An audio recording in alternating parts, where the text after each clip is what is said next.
Este mundo está mesmo louco. Preciso de algo para me acalmar. Música!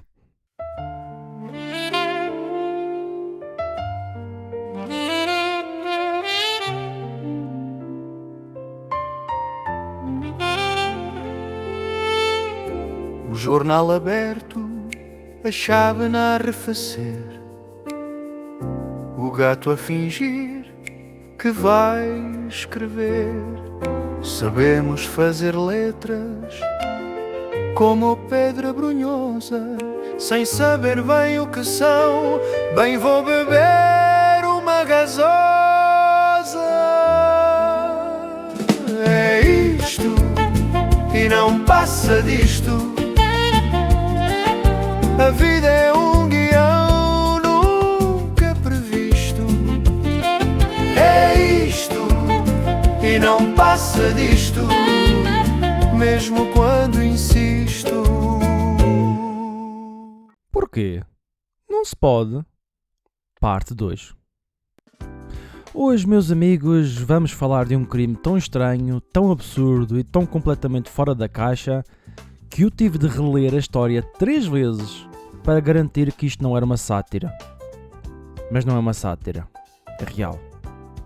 Tudo começa com o John. O John é um quarentão que vive no Colorado, nos Estados Unidos, e trabalha com corpos, ou seja, é dono de uma casa funerária. Até aqui, tudo normal, digamos. Mas o John tem um pequeno problema, uma coisinha assim, pequenininha, assim, que não é... Gosta demasiado de dinheiro. É um amor tão profundo, mas tão profundo, que é quase uma religião para ele. E um dia, em 2019, ele vê uma grande oportunidade para conseguir dinheiro. Uma oportunidade que qualquer pessoa normal diria: Oh John, não obrigado. Mas o John não é uma pessoa normal. O que é que aconteceu? As máquinas de refrigeração da casa funerária avariaram. E em vez de as arranjar como um ser humano funcional, ele pensa: arranjar? Pagar? Nah, vamos continuar como se nada fosse.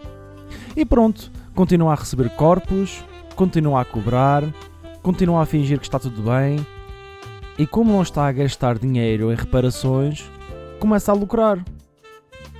E os clientes que pagam cremações, pensam vocês e bem, ele não faz. E o pagamento para enterros, perguntam novamente vocês e bem, não, ele também não faz. Ele simplesmente guarda os corpos no armazém e diz às famílias: sim, está tudo a ser tratado. E eu imagino o John a pensar: uau, isto é tão fácil, porque é que ninguém pensou nisto antes? Talvez porque não sejam gnus? Bom, mas calma, porque ele vai ainda mais longe. Quando precisa de entregar uma urna com cinzas da pessoa amada aos enlutados, ele enche aquilo com cimento seco. Cimento! As pessoas acham que estão a levar a avó para casa, mas afinal estão a levar material de construção. E como se isso ainda não bastasse, pelo menos 2 vezes entrega o corpo enterrado para um funeral. Portanto, imaginem, enterrar alguém e depois descobrir que afinal era outra pessoa. Meu Deus, ao menos o funeral foi feito. E claro, para esconder tudo isto, o John começa a tapar e a bloquear as janelas, portas, a inventar desculpas e a impedir visitas. E o cheiro? Sim, porque aquilo já deve começar a cheirar mal. Ele apenas diz: eu estou a aprender taxidermia. Ou seja, a aprender a embalsamar. Como se isso fosse uma explicação aceitável. Mas a história ainda não acabou, porque chega 2020 e junto com ele a pandemia do Covid-19. Ou da Covid-19. É aquela coisa.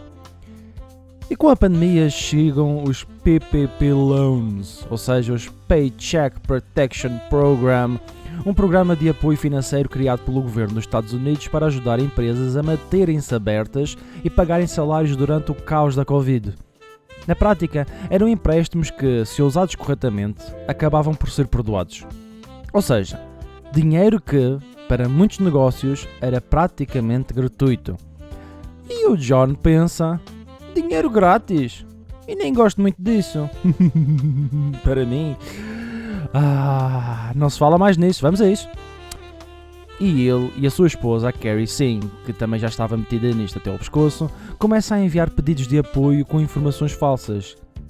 E funciona. Então recebem dinheiro. Muito dinheiro.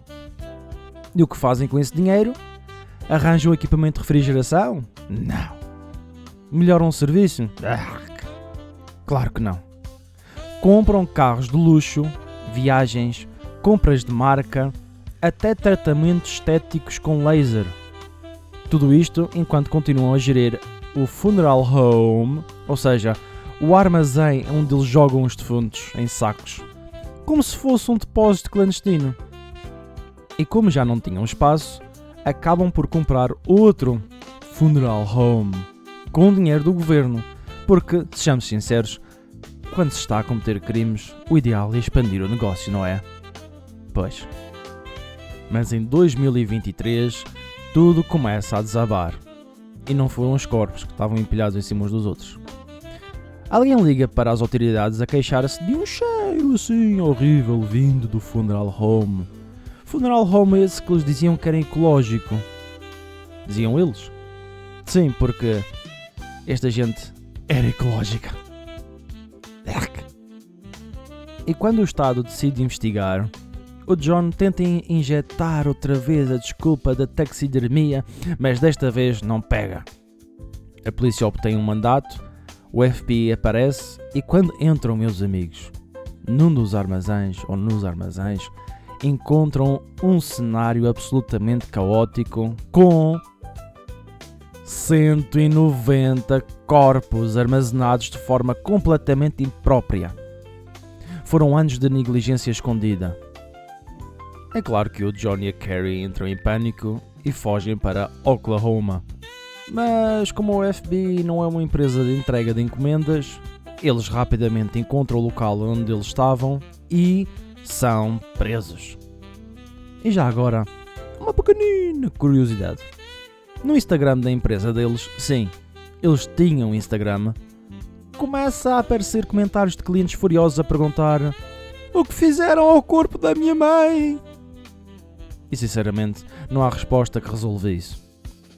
Em 2024, perdem um processo coletivo e são condenados a pagar 950 milhões de dólares, que, sejamos francos, nunca vão conseguir pagar, obviamente.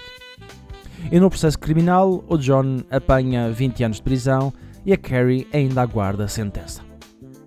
E pronto, meus amigos, se esta história nos ensina alguma coisa, é simplesmente isto.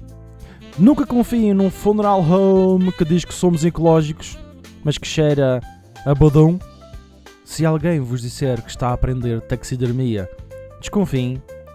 E se um negócio começa a expandir demasiado depressa, talvez não seja só talento. E lembrem-se, se acham que o vosso trabalho é caótico, pelo menos não envolve decisões como as do John.